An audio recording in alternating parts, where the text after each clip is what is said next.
Well,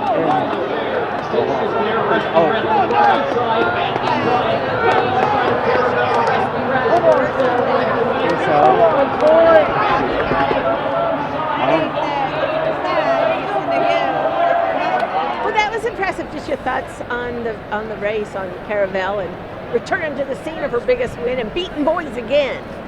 Yeah, I mean, it was, we thought we were in trouble, like at the 8th pole when I think it was Bad Beat Brian came up on her outside, but I mean, she just has so much heart. And like Brad had a very good point after the race. I think that was her 12th or 13th win, and she's never finished second. So she knows what that finish post is, and that's what matters at the end of the day. Yeah. She's just gotten so good. I think she's just really found her niche.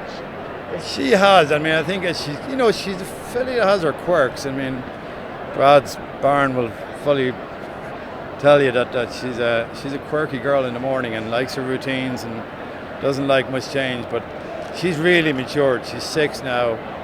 We've had her back at the farm. We have Hunter Valley Farm for the past 2 winters.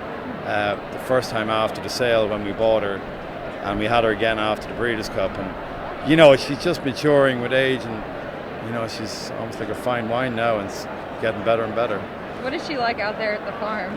She's great, but you want to have your wits about you. I mean, you think, that's the problem. She acts like she can be as sweet as pie, and then she'll pin those ears, or she might spin around and try cow kick her. But the guys know her pretty well at the farm, and again, once she kind of gets into her schedule, she's pretty easy to handle.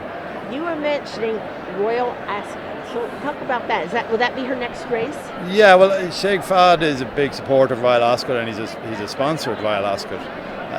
It's a big event for him every year, and after she won the Breeders' Cup last year, we had a chat about, originally she was to be in the sale here at Keeneland, and thankfully he decided to wait another year for that, and when we scratched her, he said let's have Royal Ascot as our big aim this year. So our whole early part of the season is going to be geared towards I think it's the King's Stand in Royal Ascot.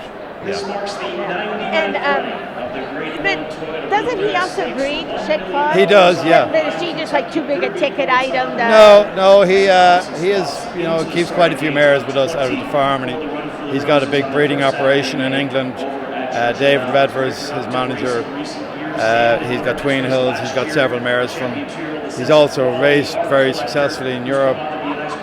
Roaring Lion is very successful, won the several Grade 1 races, and Kamiko, 2,000 Guineas winner.